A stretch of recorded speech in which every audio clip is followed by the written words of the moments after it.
The letter that changed everything arrived on a Tuesday in the autumn of 1882, smelling of cedar and something faintly floral, and Cecil Cooper read it 3 times before he allowed himself to believe that a woman he had never met might actually be coming to Redemption, Texas, to marry him.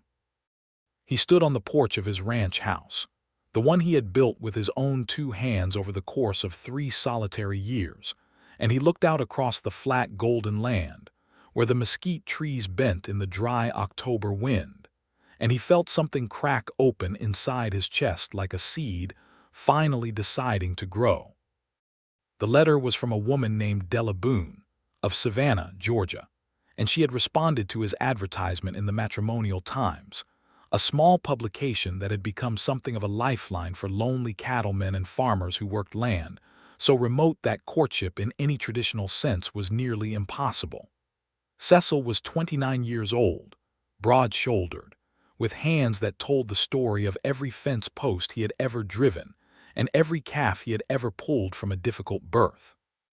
His hair was the color of dark wheat, his eyes a steady and serious gray, and he had a jaw that the women in Redemption's small general store sometimes admired when they thought he was not looking. He was not a vain man. He was not a particularly talkative man, but he was, in the deep and private architecture of himself, a man who understood loneliness the way a blind person understands the dark completely, bodily, without any need for explanation. He had written the advertisement plainly, the way he did everything. He had stated his age, his acreage, his occupation, his faith, and his intention. He had said that he was not looking for a housekeeper or a decoration, but for a partner, a genuine one, someone who was not afraid of hard work or wide skies or a silence that had nothing threatening in it. He had not expected many responses. He had received 11, and he had read them all carefully and responded to 3, and somehow, through letters exchanged over the following 2 months, it was Della Boone whose words had reached him most directly. Her first letter had been measured and careful. She described herself as 24 years of age, the daughter of a schoolteacher father who had passed away the previous spring and left her in circumstances that required a change of situation. She said she was educated, that she could cook and sew and manage a household, and that she had always been curious about the West, having read accounts of it in the newspapers with something she could only describe as longing. She said she was honest, that she believed honesty between 2 people was the only foundation worth building upon, and Cecil had folded that letter and put it in his breast pocket and carried it with him through 3 days of cattle work before he wrote back. Their correspondence had grown from there into something he had not expected. She wrote with intelligence and humor and an occasional sharpness that he found refreshing. She described Savannah in autumn, the Spanish moss and the salt air, the way the light came off the river in the early morning. She described her father's study, the smell of old books, the sound of her mother's piano, though her mother had died when Della was 12. She described her neighbor Mrs. Caldwell, who had 17 cats and strong opinions about the war, which had ended 17 years before but which Mrs. Caldwell apparently had not finished mourning. She made Cecil laugh, which was not a thing that happened easily or often, and when he laughed alone on his porch with one of her letters in his hand and the stars enormous above the Texas plain, it felt like something important. He wrote back about the cattle, about the way a thunderstorm looked when it came rolling in across the flatlands from the west, about a coyote that had taken to sleeping near his barn in the mornings, and that he had named Jefferson though he knew naming a wild animal was foolish. He wrote about the town of Redemption, its single main street with the general store and the telegraph office and the saloon and the small white church where Reverend Hatch preached every Sunday to about 40 souls.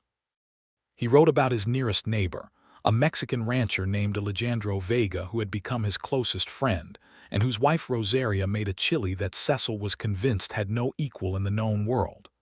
By the 5th letter, he had stopped thinking of Della Boone as a woman who had answered an advertisement. He thought of her as Della, a person, a real one, and he read her letters the way you read something you want to keep. He wrote longer letters. She wrote longer letters back. They discussed books. She had read more than him and recommended titles with the confidence of someone who knew what she was talking about. They discussed the land. She was genuinely curious about ranching and asked questions that showed she had actually thought about what his life looked like rather than simply imagining something romantic from a distance.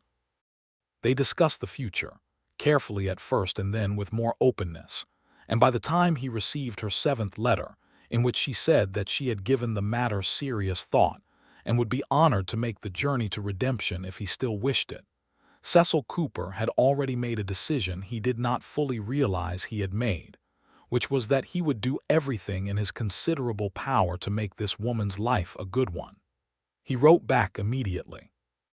He said he wished it very much. He enclosed train fare and stage fare and the name of a respectable boarding house in the town of Marfa where she could rest the night before the final leg of the journey. He signed it with his name and then, after staring at the page for a long moment, added 3 words he had not planned to add. I am glad. That had been 3 weeks ago, and now it was a Tuesday in October, and the stage from Marfa was due in Redemption before sundown. Cecil put on his good shirt, the blue one he kept folded in the cedar chest at the foot of his bed.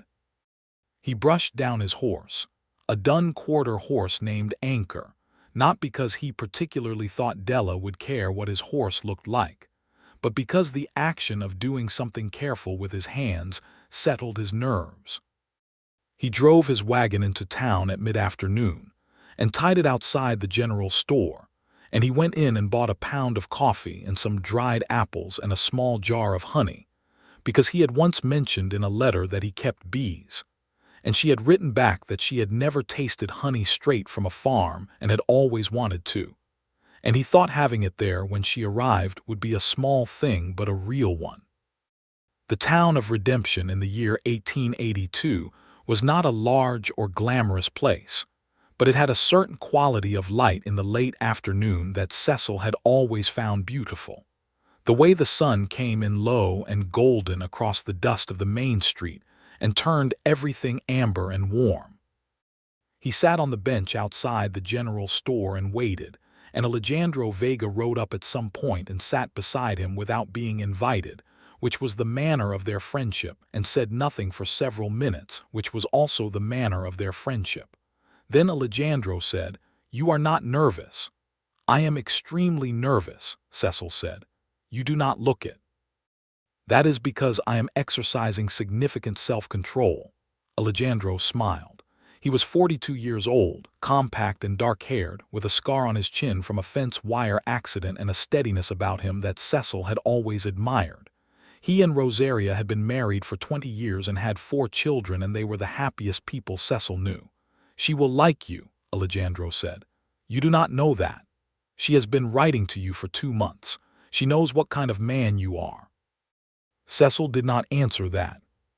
He looked down at his hands, the big, calloused, reliable hands that had built everything he owned, and he thought about the question of whether Della Boone knew what kind of man he was, and whether she would find the actual man a match for the man on the page, and he decided that there was nothing to be done about any of it except wait. The stage arrived 40 minutes before sundown. It came in with the usual noise and dust, the driver calling out and the horses blowing hard from the road, and 2 men climbed out first, a drummer with a sample case and a rancher from the hill country whom Cecil recognized vaguely, and then a hand appeared on the door frame, and Della Boone stepped down onto the main street of Redemption, Texas, and Cecil stood up from his bench. She was not what he had pictured, which he realized immediately was his own failure of imagination rather than any disappointment, because what she was, in the actual flesh, was far more present and real than any image his mind had constructed from words on paper. She was of medium height, slender but not fragile, with dark brown hair pinned up under a traveling hat and dark eyes that moved quickly and intelligently across the street and the storefronts and the light and then, inevitably, found him. She had a leather traveling case in one hand and a small hat box in the other, and she was wearing a green wool traveling dress that was dusty from the road, and she looked tired and alert at the same time, the way a person looks who has been traveling for many days and has sustained themselves on sheer determination. Cecil walked toward her. His heart was doing something unusual in his chest, but his feet were steady. "Miss Boone," he said. "Mr. Cooper," she said, and her voice was lower than he had imagined and southern with a musical quality to it, and she was looking at him with an expression he could not entirely read, something serious and searching, and also, he thought, something a little like relief. "Did you travel well?" he asked, which was a foolish question given how far she had come, but he was working with limited capacity at the moment. "I traveled a very long way," she said, "but I am here." "You are," he agreed. "I am glad you are." She looked at him a moment longer, and then she did something unexpected, which was that she smiled, a real smile, the kind that reached the eyes and changed the whole face. And Cecil Cooper, who had been managing his nerves with considerable discipline for the past several hours, felt them all dissolve at once into something that was not nervousness at all but its opposite. A kind of settling, a coming to rest, as if something that had been suspended in motion had finally found solid ground. He took her bags. He introduced her to Alejandro, who removed his hat and said it was a pleasure with a warmth that was genuine, and he showed her to the boarding house run by a widow named Mrs. Patricia Holt, who was efficient and kind and who had a room ready with clean linen and a pitcher of warm water, and he told Della he would call for her in the morning to take her out to the ranch so she could see it before she made any final decisions, because he had written that in the last letter and he meant it. She had the right to see what she was agreeing to. Della said that was fair. She looked at him at the door of the boarding house with those dark, searching eyes, and she said, "Your letters were very good, Mr. Cooper." "So were yours," he said. "I hope I am not a disappointment after them," she said, and there was something in her voice that he could not quite name, a note underneath the lightness that he would only understand much later. "You couldn't be," he said, and he meant it, and she nodded once as if filing that away, and he walked back to his wagon in the amber evening light and drove home to his ranch thinking about the sound of her voice and the way she had looked at him, and he did not sleep well that night, but it was a good kind of sleeplessness, the kind that comes from anticipation rather than fear. He was at the boarding house at 8 in the morning with his wagon and a jar of the honey and some of Rosaria's fresh bread, which Rosaria had insisted on sending when he had stopped by the Vega place the previous evening and told them Della had arrived. Della came out in a different dress, brown this time and more practical, her hair done simply, and she looked rested and also, in the clear morning light, strikingly lovely in a way that was not showy but simply present, the way a landscape can be beautiful in a way that takes you a moment to register. She saw the bread and the honey and something crossed her face that Cecil could not name. "You remembered," she said, "about the honey." "Yes. That is a very considerate thing," she said quietly, and she climbed up onto the wagon bench with no assistance needed, and they drove out of Redemption toward the ranch as the morning sun came up behind them, and the flat Texas land opened ahead of them like a page. He showed her everything. He showed her the main house, which was solid and plain and had a good kitchen and a parlor with a stone fireplace he had built himself, and a bedroom and a second room he used for storage that could be cleared. He showed her the barn, the cattle in the south pasture, the windmill that pulled water up from the underground, the vegetable garden that had gone to seed at the end of the season, the beehives lined up along the south fence in a row of 6. He showed her where he kept his books, 2 shelves in the parlor, maybe 40 volumes, and she went directly to them the way a person goes to a window to check the weather, running her finger along the spines, and he watched her face and felt something quiet and certain move through him. She asked good questions. She asked about the water rights and the grazing range and the size of the herd and the markets for the cattle, and he answered them all honestly, including the hard parts, the drought risk, the price fluctuations, the work of it which was constant and physical and demanded everything you had. She listened without flinching. "It is a good place," she said, standing at the kitchen window looking out at the pasture where two horses grazed in the morning light. "I think so," he said. She turned to look at him. "I would like to stay, Mr. Cooper, if that is still your wish." "It is very much still my wish," he said. They were married at the White Church in Redemption on a Saturday in late October, 2 weeks after her arrival, Reverend Hatch officiating, Alejandro and Rosaria standing as witnesses, Mrs. Holt in the front pew wiping her eyes with a handkerchief. Della wore a cream-colored dress that she and Rosaria had taken in at the waist from something that had been Rosaria's sister's, and she carried a small bunch of late-blooming wildflowers that Cecil had ridden out into the pasture to find that morning in the early dark before she was awake, because he had wanted her to have flowers, and the flower shop in Redemption had closed 6 months before when old Mr. Fenwick moved to San Antonio to live with his daughter. When she came down the aisle toward him, Della Boone, soon to be Della Cooper, Cecil thought he had never seen anything so fine in his entire life, and he made his vows in a clear, steady voice that surprised him somewhat, because inside he was not steady at all. He was moved in a way he had not been prepared for, moved the way you are when something you have wanted for a long time and not quite let yourself believe in suddenly becomes entirely, undeniably real. She made her vows looking directly at him, which he later thought must have taken more courage than he knew. The weeks after the wedding were a revelation. Della was not simply capable. She was genuinely good at the work of the ranch and the house, in ways that went beyond the domestic competence she had described in her letters. She turned the kitchen garden over before the first frost and got it ready for spring planting, with a thoroughness and knowledge that suggested someone who had grown up working the earth rather than merely reading about it. She was good with the horses, calm and sure-handed. An Anchor, who was particular about people, accepted her immediately, which Cecil took as significant. She mended fence with him one cold November morning without being asked, working in her coat and gloves with a quiet persistence.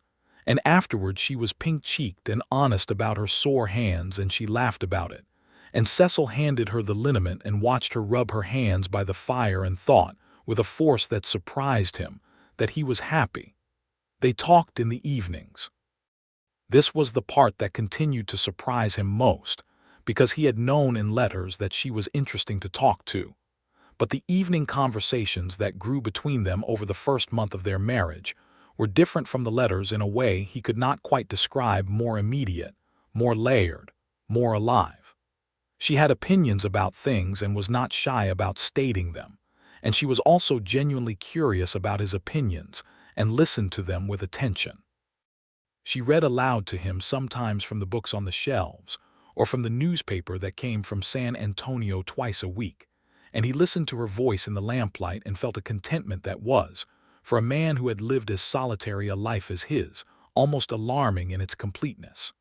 She was also, he noticed, careful. Not cold, never cold, but there was something in her that held a part of itself back, something watchful, some private room that remained locked. He did not push at it. He understood something about private rooms. He thought that time was the proper key for that kind of lock. But there was a night in the second month of their marriage, a night in late November when a blue norther had come through, and the temperature had dropped 30 degrees in 2 hours, and they were inside by the fire with the wind screaming around the eaves of the house and the cattle in the barn. And Della had been quiet all evening in a way that was different from her usual thoughtful silence, more restless, more troubled. And after a while Cecil put down the newspaper he had been reading and looked at her and said, "What is it?" She looked up from her mending. "What is what?" "Something is on your mind, has been all evening." She considered him for a moment with those dark eyes. "Do I trouble you with it?" "Yes," he said simply. "That is what I am here for." She put down the mending and looked at the fire. "I am afraid," she said, "that I have not been entirely fair to you." The fire crackled. The wind hit the window. "In what way?" he asked carefully. "In my letters," she said, and there was something raw at the edges of her voice now. "I was not entirely truthful in my letters." Cecil said nothing. He waited. Della pressed her hands together in her lap. The things I told you about myself, about being capable, about being practical, about not being afraid of hard work, those were true enough. But there were other things I said that were arrangements of the truth rather than the truth itself. I told you my father had died and left me in reduced circumstances. That is true. But I did not tell you that the reduced circumstances included debts I could not pay, and that there were people in Savannah who thought poorly of my family, and that I was not writing to you only out of longing for the West. I was writing because I needed to leave. He looked at her steady face, the firelight moving across it. I told you I had a pleasant home and a good social standing among the neighbors, she continued. That was not true. We had lost almost everything in the years before my father's illness, and the house had to be sold to pay the debts, and I was living in a single room above a milliner's shop and taking in sewing work. I told you I had never been unhappy in Savannah and was simply ready for a change. That was not true either. I was deeply unhappy there and I was frightened, and I came here partly out of desperation, and I have felt that sitting between us since the day I arrived, getting heavier every week. The wind screamed, the fire settled. Is there anything else? Cecil asked. She looked at him. In my first letter I told you I had considerable experience managing a large household. I had no such experience. I had managed a single room above a milliner's shop. I had to learn almost everything practical I know from watching Rosaria and from your own books and from making mistakes when you were not here to see them. I noticed the first batch of cornbread, he said, very quietly. Something that was not quite a laugh escaped her, small and painful. I am sorry, she said. I am sorry for all of it. You wrote to me so honestly and I constructed myself for you. I gave you the woman I thought you needed instead of the one I actually was, because I was afraid the actual one was not enough. Cecil was quiet for a long moment. The fire, the wind. The two of them in the lamplight. Della, he said. She raised her eyes. I know, he said. She stared at him. Not all of it, he said.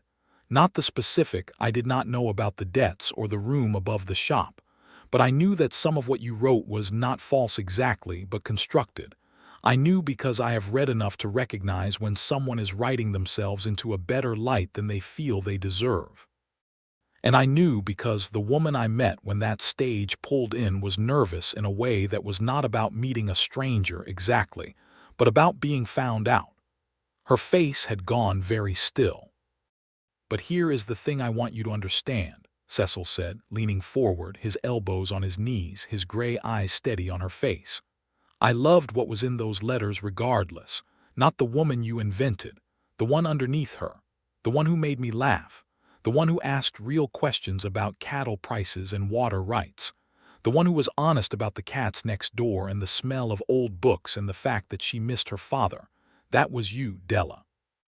Whatever else you arranged around it, that was you, and that is what reached me. The words landed in the room between them like something irreversible. Della's eyes were bright in the firelight. She was not crying yet, but she was close. You cannot simply say you loved it anyway, she said, and her voice broke on the last word. I can, he said, and I did, and I do. She put her hands over her face. And then she was crying, not quietly but with a relief that seemed to come from somewhere very deep, from some fear that had been pressing on her for months, and that had now been said and survived. And Cecil moved from his chair to the settee where she was sitting, and he put his arm around her, and she leaned into him and cried until the worst of it was past. After a while the crying eased and she sat against him in the firelight and neither of them spoke for some time, and the wind outside had dropped to a lower, steadier sound, and the fire burned warm and the lamp threw a golden circle around them. I want to tell you the truth, Della said, her voice rough and quieter now. From now on, I want you to know the actual person you are married to. I would like that, Cecil said. Though I suspect the actual person is not so different from the one I have been coming to know these past weeks. She was quiet. Then she said, I am afraid I am not as brave as I presented myself. I am sometimes very afraid." "That does not mean you are not brave," he said. "Brave people are afraid. That is the whole definition of the thing." She was quiet again. Then, "I did not think I would like it here. I thought I would endure it. I told you in one of my letters that I was certain I would love the open land, but what I actually felt when I pictured it was dread. And then I arrived and the sky it was enormous, and the land went on forever, and I expected to feel trapped, and instead I cannot explain it. I felt like something that had been wound too tightly had simply let go." "That is what this land does," Cecil said, "if it fits you." "I think it fits me," she said, and there was wonder in her voice that she was not trying to manage. They sat together in the firelight for a long time that night, and Della told him things she had not put in any letter, about her father's long illness and the particular grief of watching an intelligent man fade, about the debts that had come to light after his death and the shame she had felt at the charitable looks of neighbors, about the room above the milliner's shop where she had sewed until midnight to pay for her supper and felt, for the first time in her life, truly alone. She told him about her mother, who had died of a fever when Della was 12, and about how she had been her father's companion and student and assistant from that point on, and how losing him had felt like losing the last fixed point in a world that kept moving. Cecil listened to all of it. He asked questions when he had them. He did not offer comfort in places where comfort would have been hollow, and he did not minimize anything she said. And Della, who had been bracing herself for months for what this conversation might cost her, found instead that it cost almost nothing and gave back enormously. She felt lighter, physically lighter, as if she had been carrying a weight so long she had forgotten it was there until the moment she put it down. At some point she asked him, with a directness that he was coming to know as characteristic of her when she was being fully honest, "Why did you not say anything sooner, if you knew I had constructed things?" "Because it was not my place to make you tell me," he said. "That was yours to come to when you were ready. And also because I thought, whatever you had constructed, you were here, and you were real, and what was between us was real, and I was willing to give it the time it needed." She looked at him in the lamplight for a long moment. "You are an unusually patient man, Cecil Cooper." "I'm a man with a great deal of empty land and not much else to do," he said. She laughed then, a real laugh, the kind he loved, the kind that came without reservation, and he felt the last of the evening's heaviness lift entirely. What followed in the weeks after that night was a different kind of intimacy than what had come before, one built on solid ground rather than the uncertain footing of half-truths and careful presentations.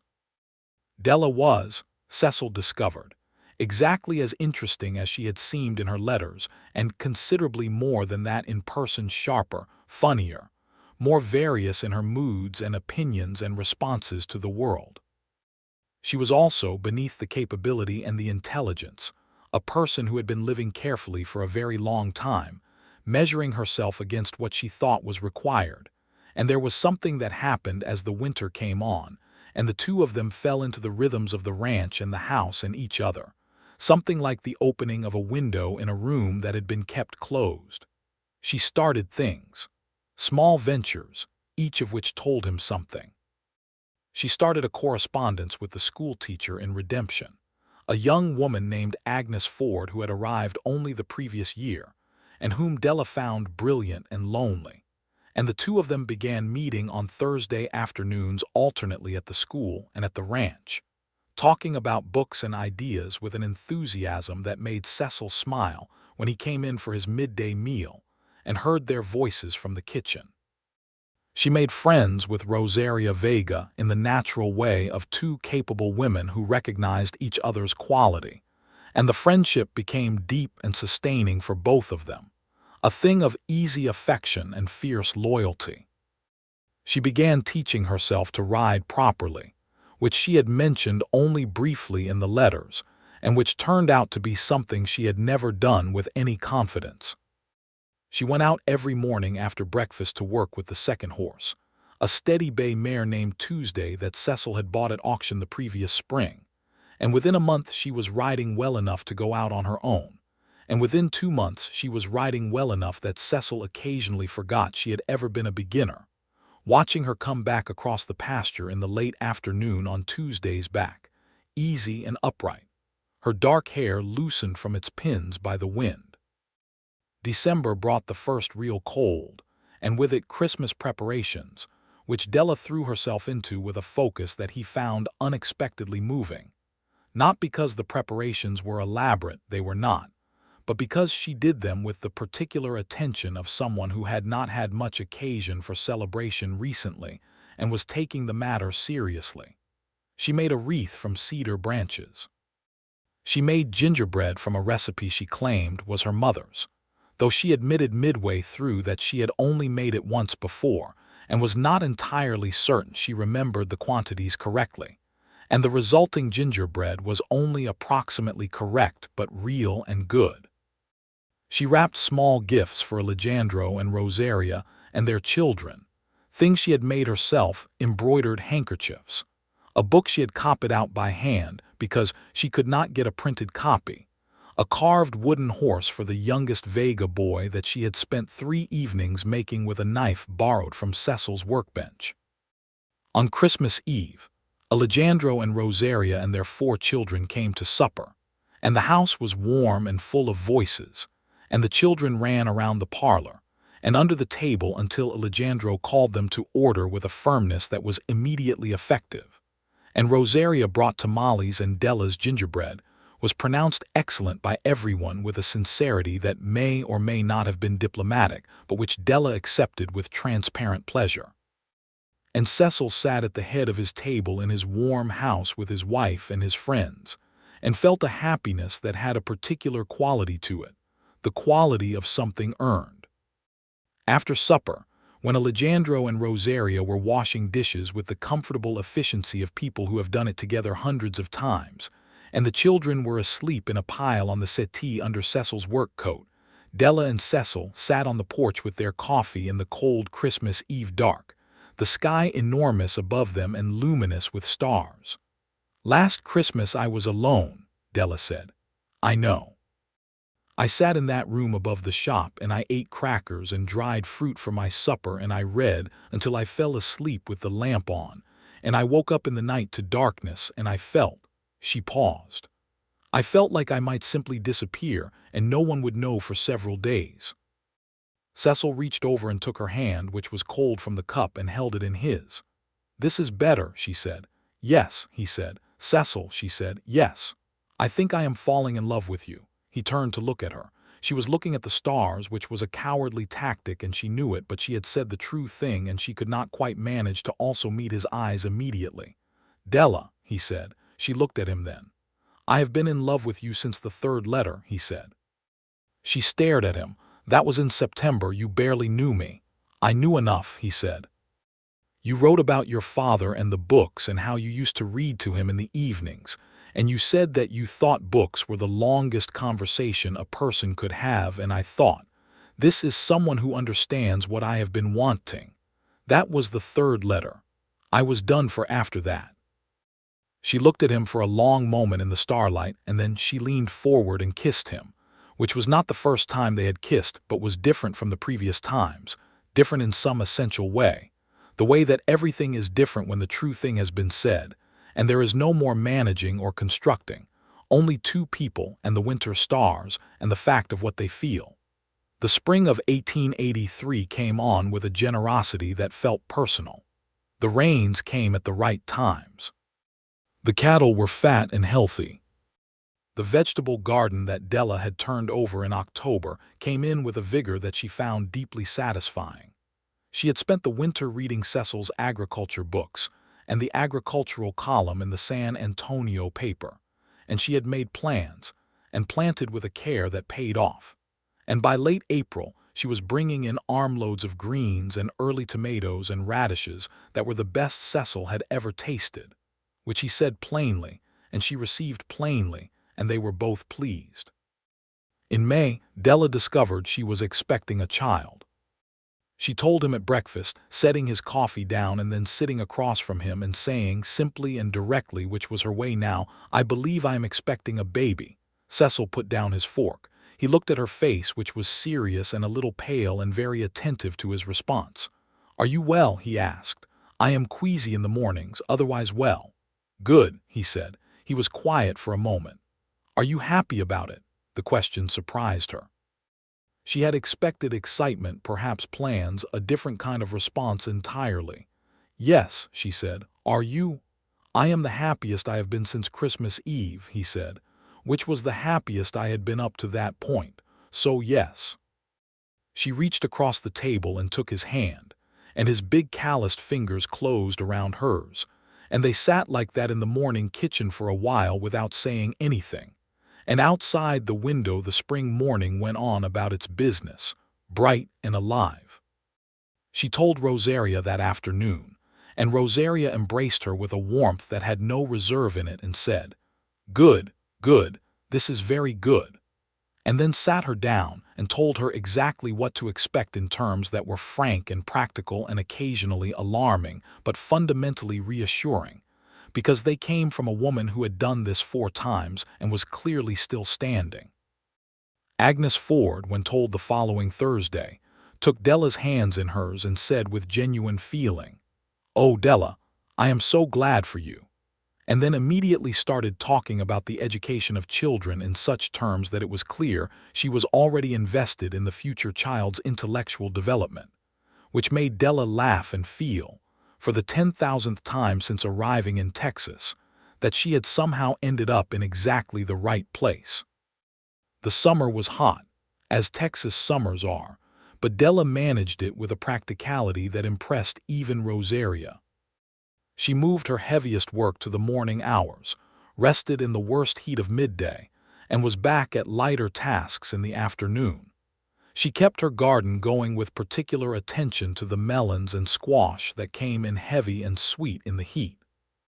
She continued her rides on Tuesday, though she adapted the pace as the months progressed, and Cecil sometimes rode beside her in the evenings, the two of them going out across the golden pasture in the long summer light, talking or sometimes not talking at all, easy in the silence that had always been comfortable between them. He found small ways, all through that summer, to make things easier for her without making a production of it. He fixed the kitchen pump so she did not have to work it as hard. He brought the water inside before she woke in the mornings. He sometimes sat with her in the evenings and read aloud to her when she was tired, his voice steady and unhurried, working through the novels she directed him to, and afterward they discussed what he had read with the easy seriousness of two people who take ideas as seriously as they take anything. She was, he discovered over the course of that summer, even more honest with him than she had promised to be. When she was tired, she said so. When she was worried, she said so. When she was happy, which was often, she said that too, with a directness that he found continuously moving because he knew how different it was from the careful construction of the woman in the early letters, and how much it had cost her to learn to stop building walls around herself. He was, on his own part, more open than he had ever been with any person, and he found that this was easier with Della than it would have been with anyone else, because she listened to him with a quality of attention that made speech feel safe rather than exposed. On an evening in late August, when the sky was going orange and purple behind the mesquite trees and Della was sitting on the porch shelling beans, she said, without looking up from her work, "I need to tell you something." "Tell me," he said. "I wrote to Mrs. Caldwell in Savannah, Mrs. Caldwell with the 17 cats. She was not only my neighbor. She was my father's oldest friend, and she was kind to me after he died, more kind than I acknowledged in my letters. I told you she had strong opinions about the war, and made her sound comical. She was that, yes, but she was also the person who lent me money when I needed to eat, and who did not ask for it back, and who sent me away with a blessing when I left. I was ashamed of needing the help, and so I made her a joke instead of what she actually was." Cecil watched her hands on the beans, steady and capable.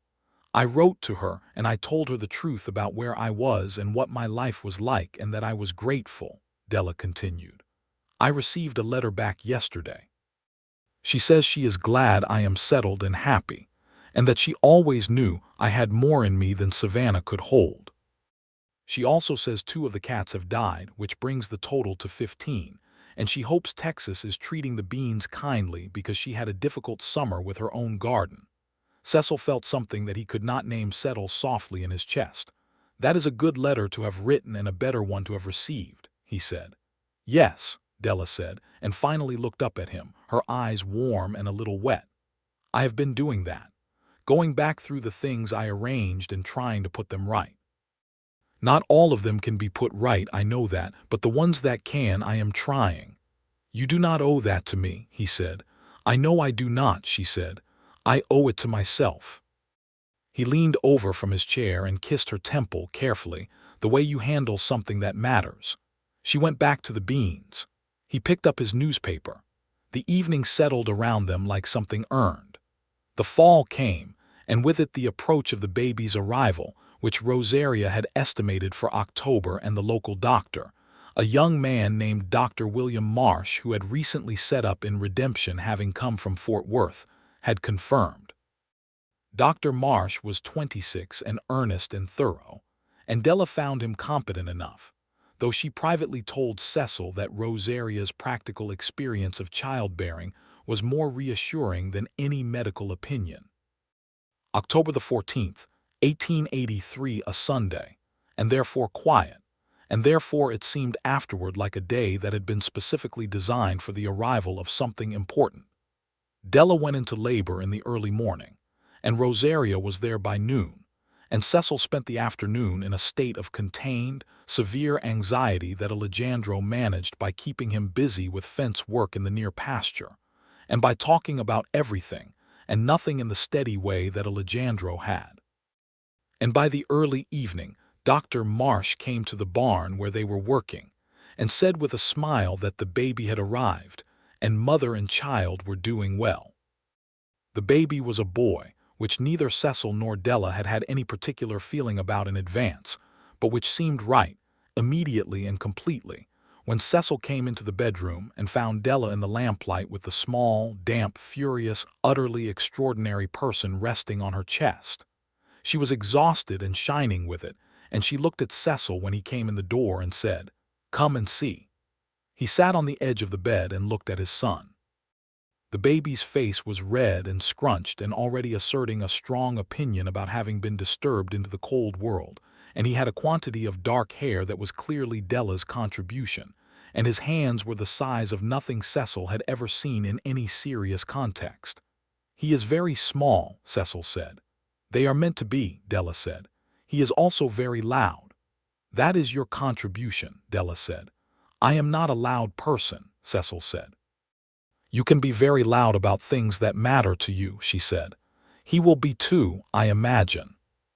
Cecil put one finger against the baby's hand, the way you do, and the tiny fingers closed around it with an immediate and total grip that did something to him that he had not been prepared for, something seismic, something that reorganized his interior completely and left everything rearranged in a configuration that was entirely new and would never go back. What shall we call him? He asked. Della had been thinking about this. Thomas, she said. After my father, Thomas James Cooper. Thomas James Cooper, Cecil said, trying it in the air of the room. The baby, as if acknowledging the name, made a small and emphatic sound. He approves, Della said. He does, Cecil agreed. He looked at her then, his wife, the woman he had fallen in love with through the imperfect medium of paper and ink and her own careful constructions. The woman who had had the courage to tell him the truth, and then more of it. The woman who was sitting in the lamplight looking at their son with an expression of unguarded, absolute love that he thought he would keep somewhere in himself for as long as he lived. Della, he said. She looked up. I am, he started, and found that the sentence was difficult to complete not because he did not know what he felt, but because what he felt was too large for the available words.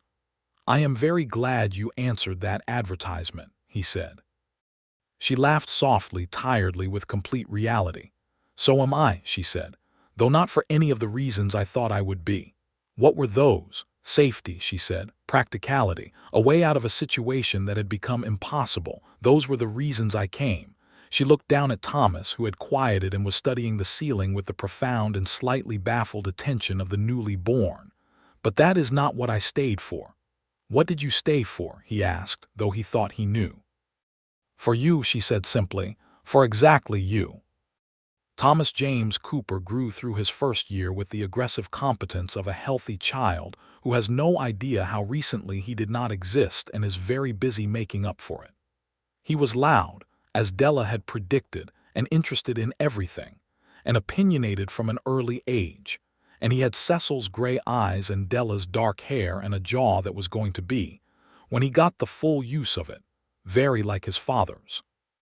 He made the Vega children enthusiastic, the youngest of whom, 7-year-old Marcos, appointed himself Thomas's personal guardian, and took the role with a seriousness that everyone found both touching and occasionally inconvenient.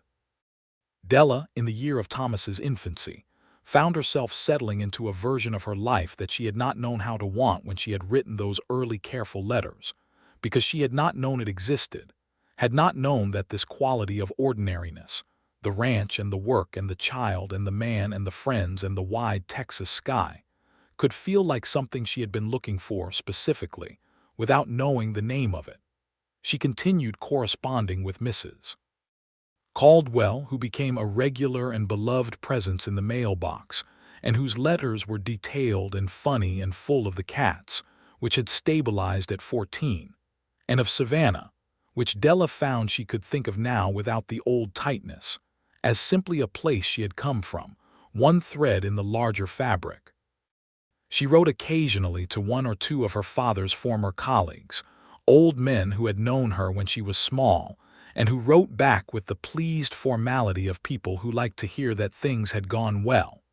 She was busy, which she preferred to the alternative.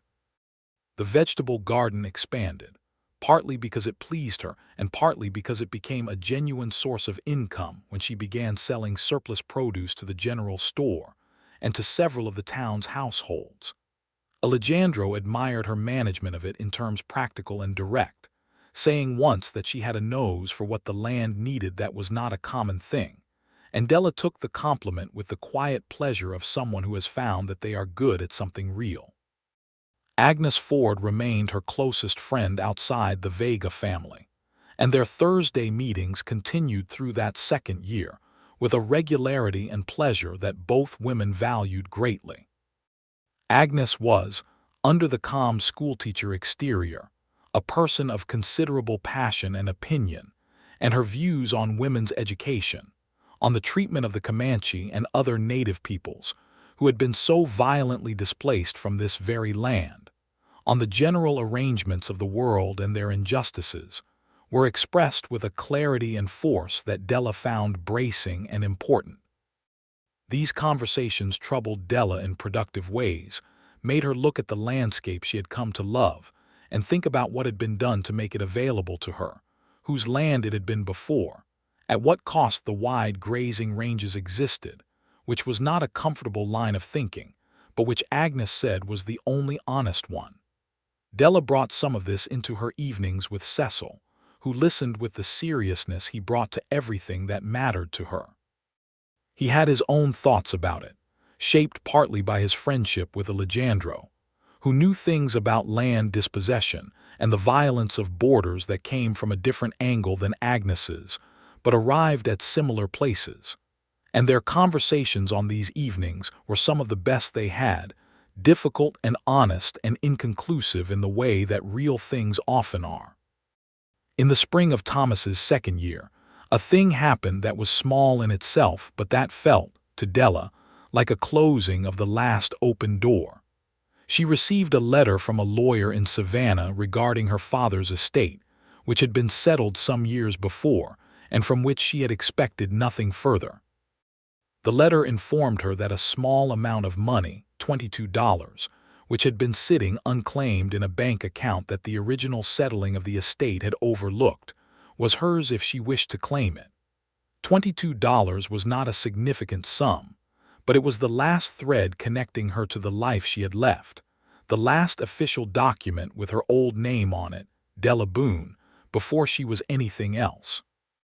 She showed it to Cecil and told him this was what she felt, and he looked at her with his steady gray eyes and said, "What do you want to do with it?" She thought about it for a day.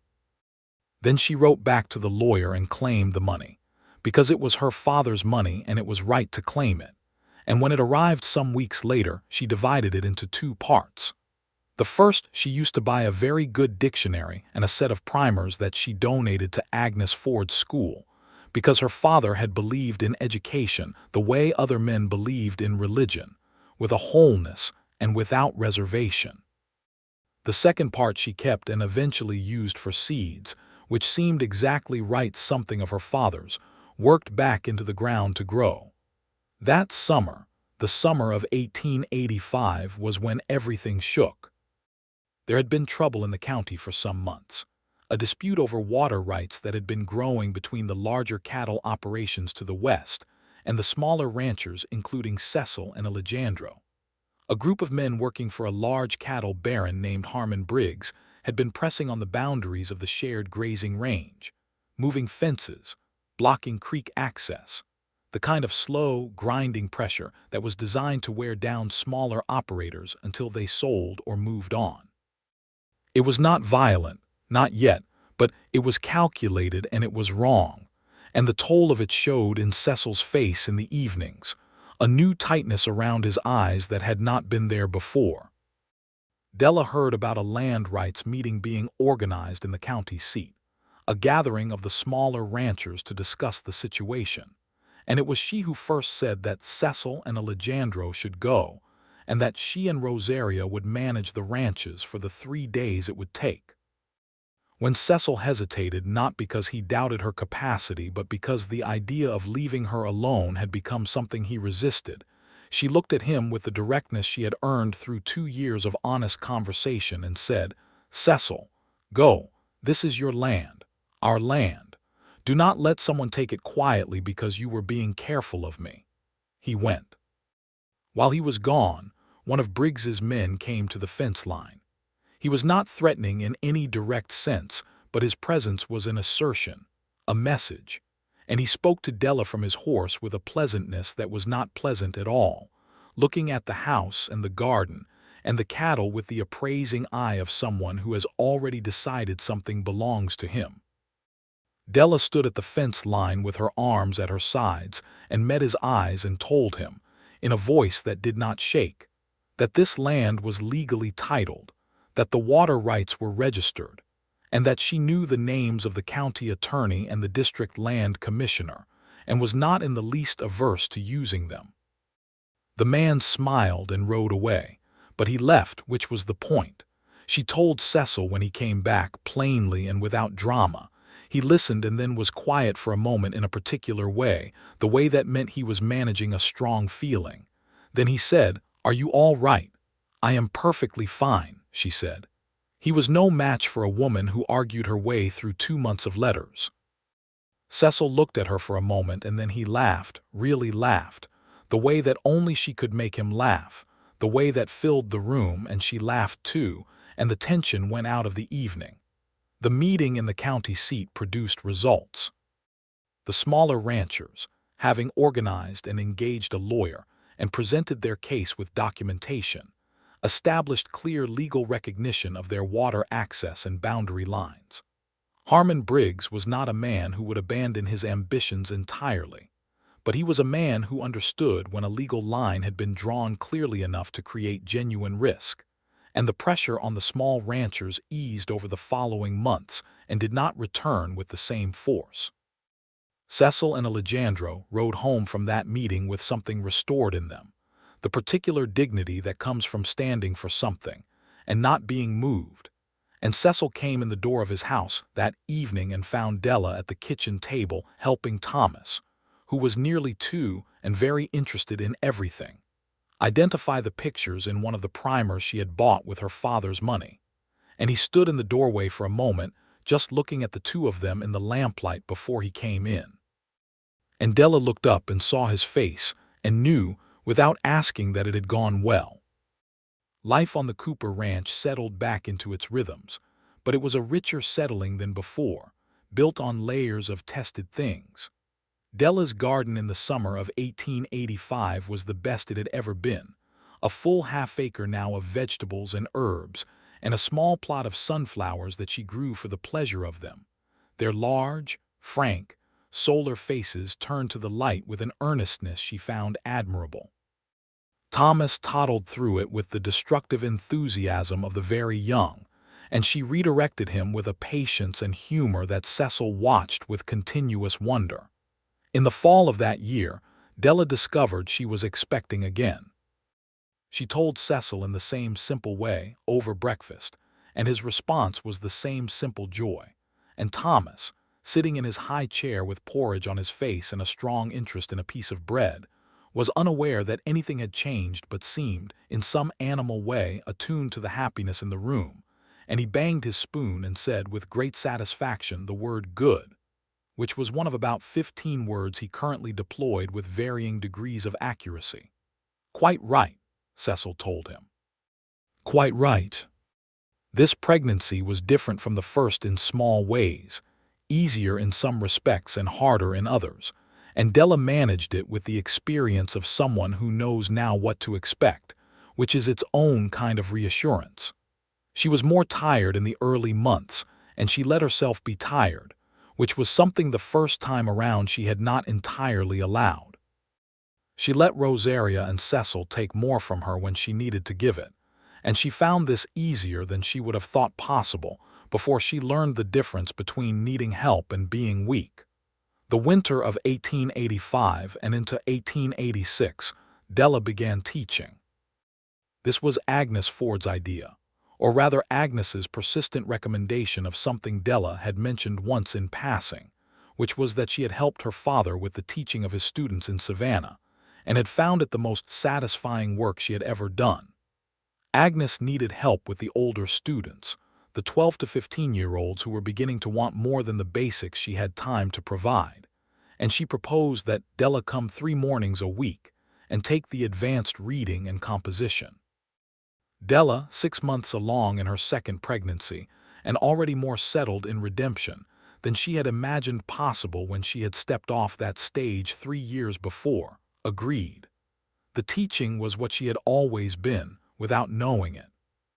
The older children responded to her with the particular attention that young people give to someone who clearly believes what they are teaching.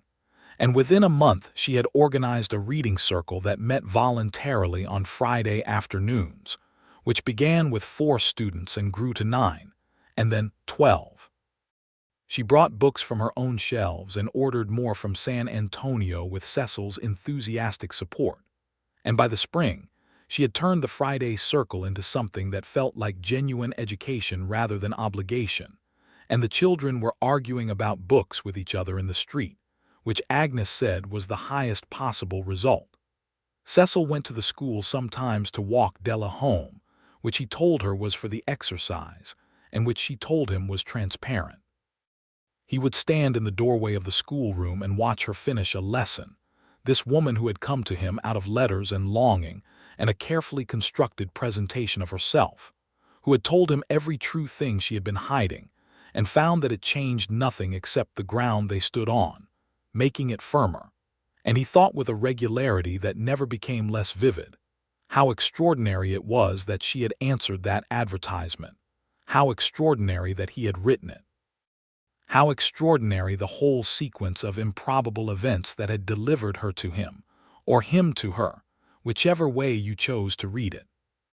The baby arrived in April of 1886, a warmer April than the one in which Thomas had made his debut, the prairie coming into color around the house, the beehives active and purposeful along the south fence, the garden turned and seeded and already showing the first small offerings of green. This time it was a girl.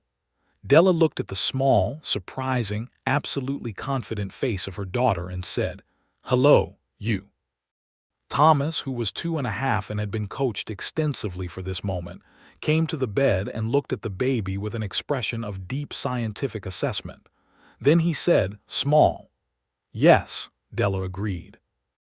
"Loud," he added, because the baby had announced herself with considerable force. "Also yes." "Name," Thomas asked, this being one of his newer and most useful words. Cecil, sitting on the other side of the bed, looked at Della. "Clara," Della said. "Clara Rose Cooper." She had talked with Cecil about this name weeks before.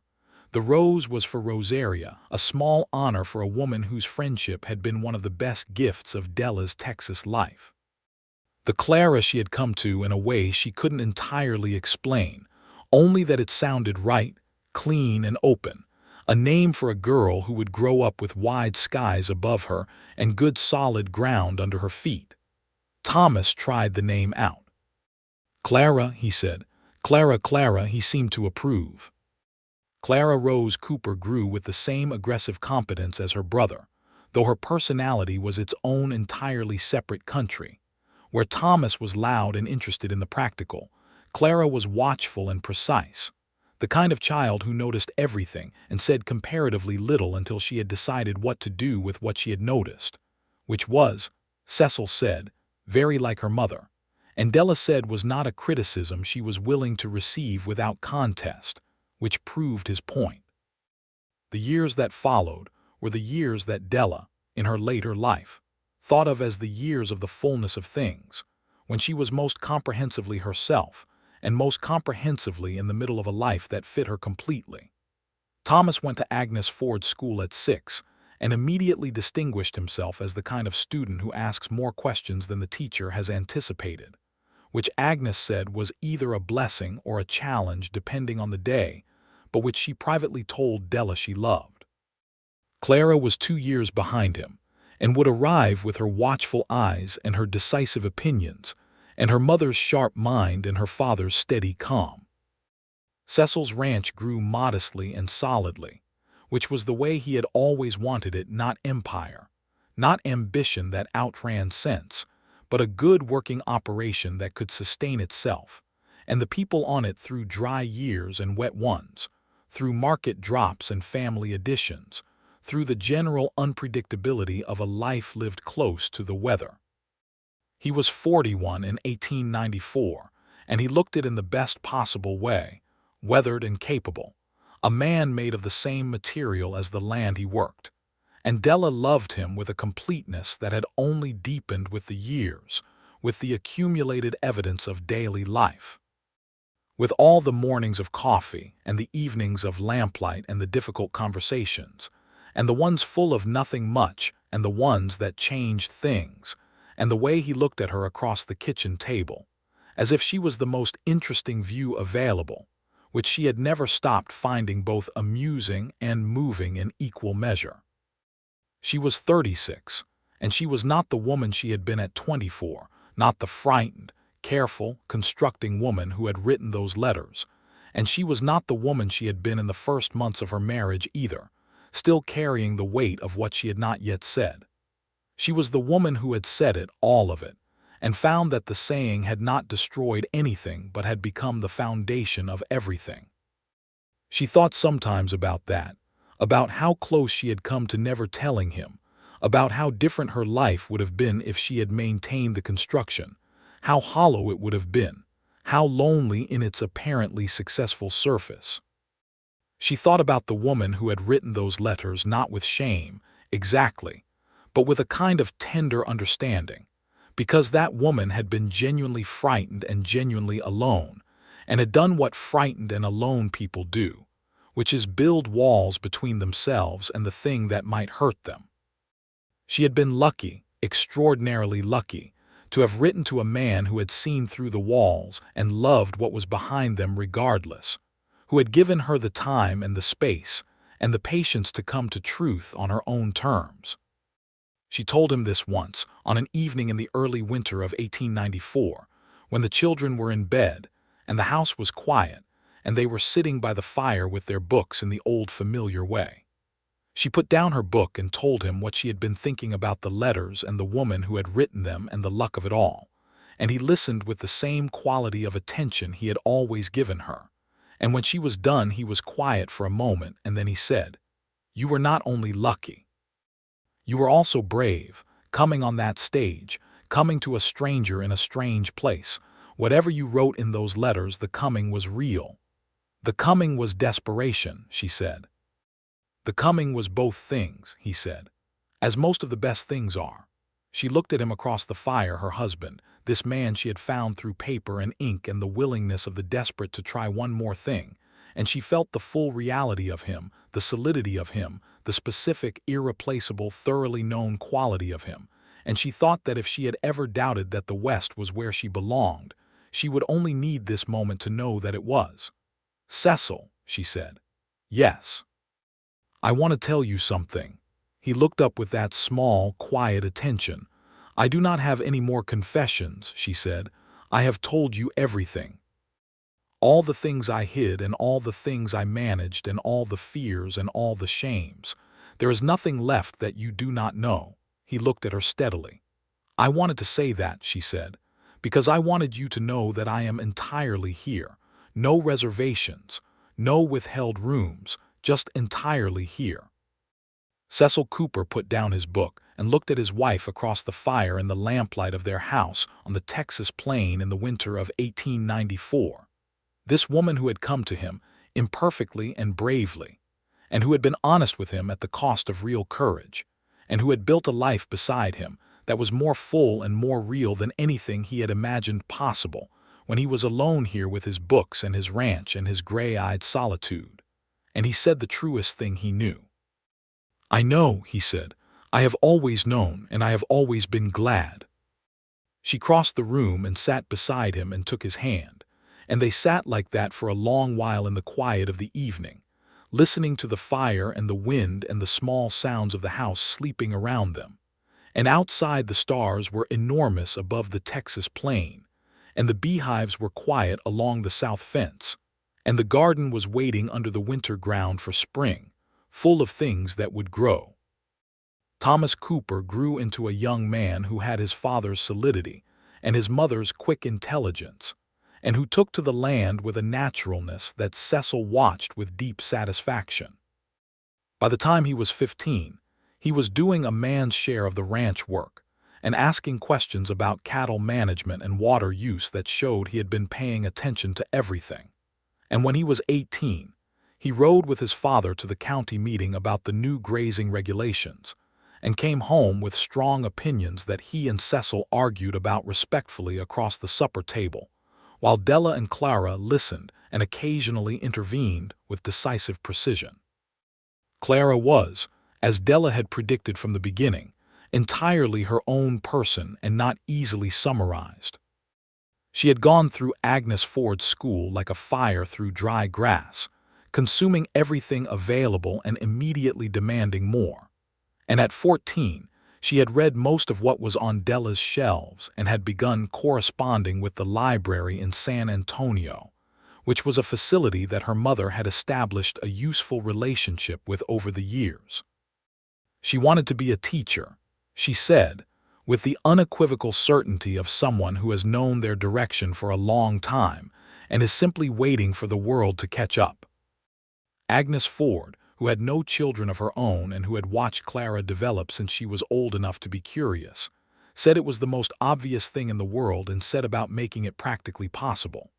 There was a teachers' college in San Antonio, established in 1879, and in the fall of 1903, when Clara was 17 going on 18, Della and Cecil sat at the kitchen table and talked about it with the seriousness it deserved. The cost was manageable, the vegetable business had continued to grow over the years, and the ranch was solid, and they had put money aside with a care that came naturally to both of them. The distance was harder. San Antonio was far enough from redemption that Clara would be months away at a time. Della sat with this for several days and then came to it clearly, the way she came to most things now. She went to Clara and she said, "You should go, you should absolutely go. There is nothing in this house that is worth more than what you will find there, and we will be here when you come back." Clara looked at her mother and said, "You are not upset about the distance." "I am," Della said plainly. "But that is not relevant. "It is relevant to me," Clara said. "It is noted," Della said. "It is also not relevant. Go." Clara went in the autumn of 1903, on a stage very like the one that had brought her mother to redemption 21 years before, and Della stood on the porch and watched it go down the road toward town and felt the specific grief of a parent who has done something right, which is that the thing they made is leaving, which is exactly what it was supposed to do, which does not make it any easier to watch. Cecil came to stand beside her. He put his arm around her shoulders. "She will be wonderful at it," Della said. "She already is," Cecil said. Thomas, who was 20 that year and no longer the small, porridge-covered enthusiast of his early childhood, but a broad-shouldered young man with serious gray eyes and a great deal of his father's quietness, came and stood on the other side of his mother and said nothing, which was the right thing, and the three of them stood on the porch and watched the stage until the dust of it was gone. That winter, with the house somewhat quieter and the routine somewhat altered, Della and Cecil found themselves in a kind of second solitude that was entirely different from the solitude that had preceded their marriage. A solitude with history in it, with children launched into the world and a friendship and a partnership, and a love built over 20 years of daily reality. They were, in their early 50s, more comfortably themselves than they had ever been, which was the gift of the long middle of a life honestly lived. They talked still, in the evenings. They read to each other. They argued about things that mattered and agreed about things that mattered more. They worked the ranch with Thomas's considerable help and the assistance of 2 hired hands, young men from neighboring places who boarded in the bunkhouse Cecil had expanded over the years. The vegetable business was formally organized now, supplying 3 stores in Redemption and 1 in the larger town of Alderman 18 miles east, and Della ran it with a clear-eyed efficiency that made a genuine contribution to the household income, and which she managed with the satisfaction of someone who has built something real from nothing. Rosaria and Alejandro were as present as they had always been, the friendship between the 2 families, one of the fixed points of both their lives. Alejandro was 63 and had slowed somewhat, leaving more of the daily ranch work to his oldest son Miguel, but he was still the same in the essential ways, steady and dry and genuinely kind, and the 4 of them, Cecil and Della, Alejandro and Rosaria, continued their habit of Sunday suppers that rotated between the 2 houses, sometimes expanded to include any of the Vega children who happened to be home, and increasingly their grandchildren. Agnes Ford had married in 1891 to a widower named Henry Graham who taught mathematics at the school in Alderman, and who was exactly the right person for Agnes in every way except that he had initially underestimated her, which she had corrected with some efficiency, and which had not happened again.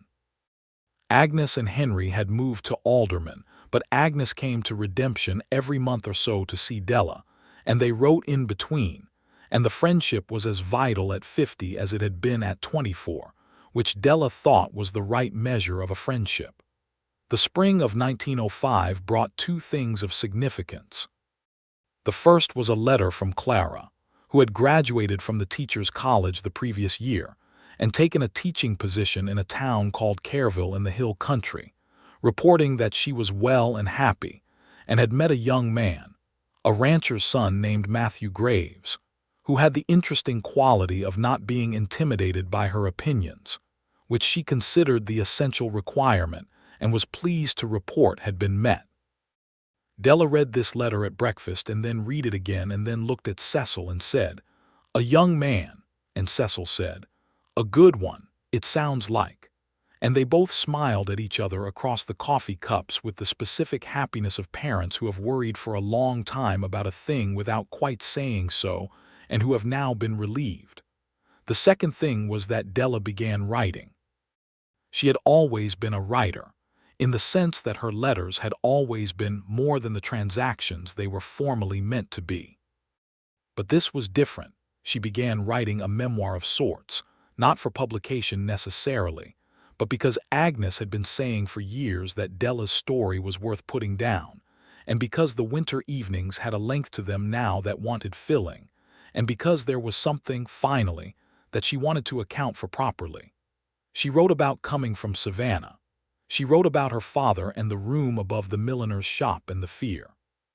She wrote about the advertisement in the Matrimonial Times and the letters she had composed, and the choices she had made in composing them, what she had included and what she had arranged and what she had left out, and why, and what it had cost her. She wrote about stepping off the stage in Redemption in the October light and seeing Cecil standing outside the general store, and the feeling of recognition that had been so startling, as if some part of her had known what he would look like from the letters. She wrote about telling him the truth, all of it, on that November night by the fire, and about what he had said. When she had written that part, she stopped for a while and looked at what she had put down.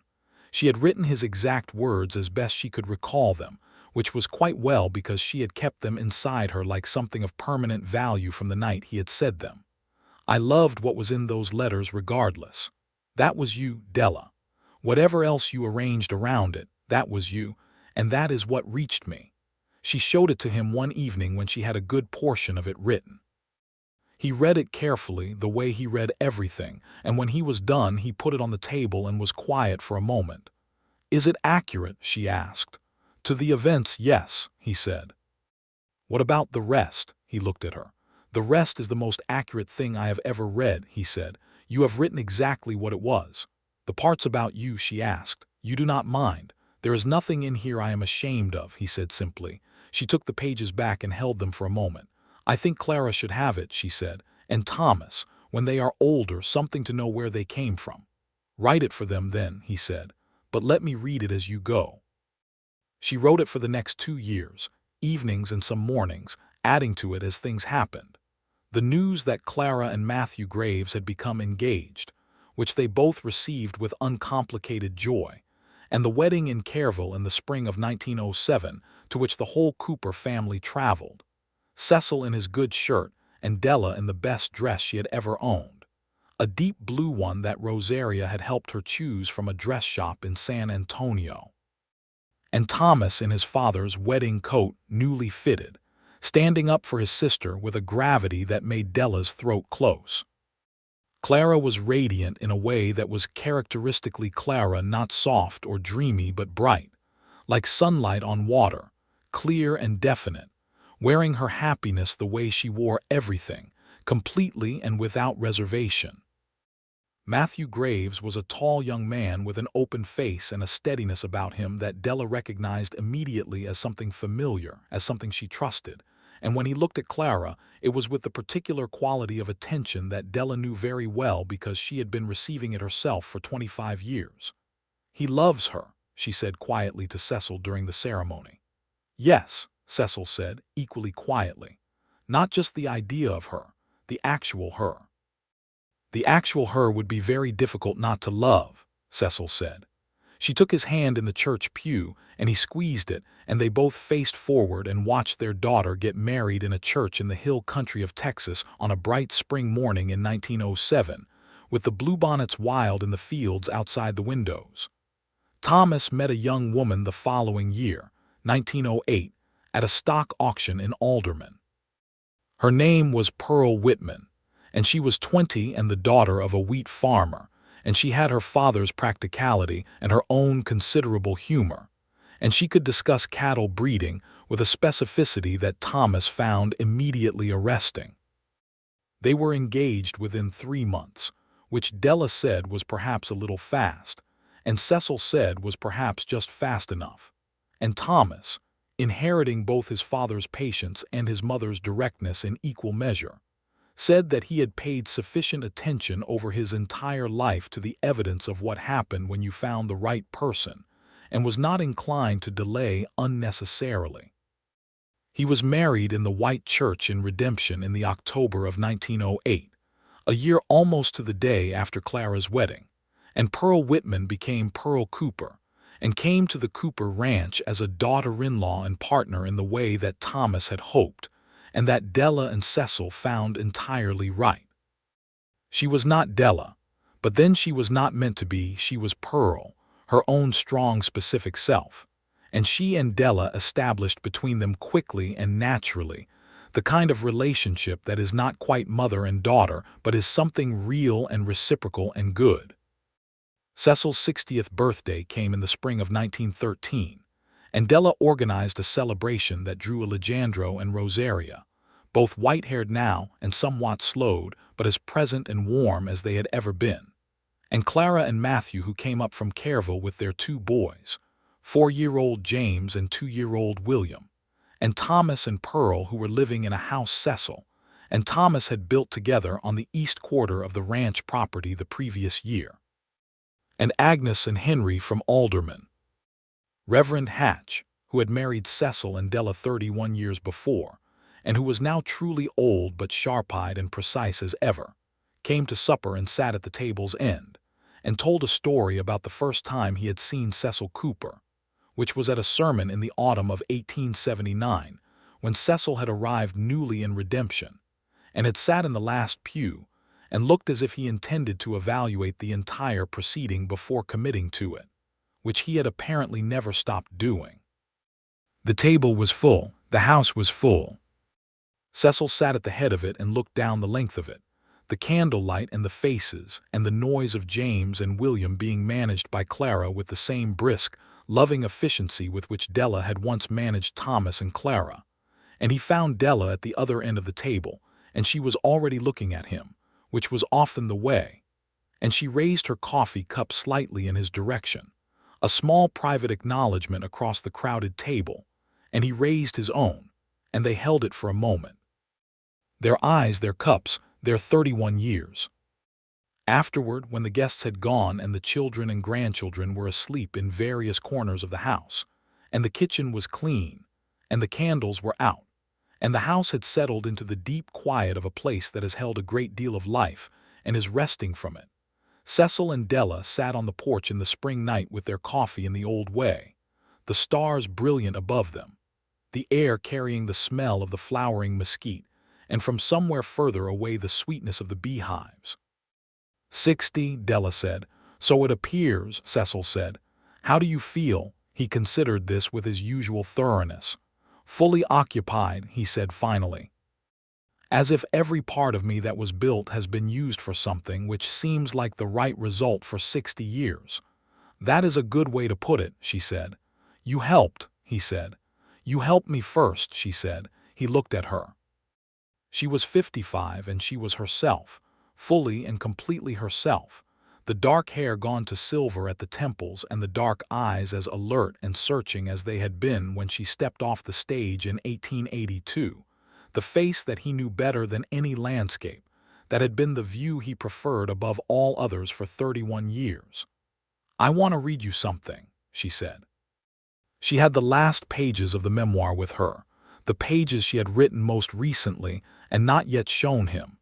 He settled in his chair, and she turned toward the lamplight that came through the parlor window, and she read.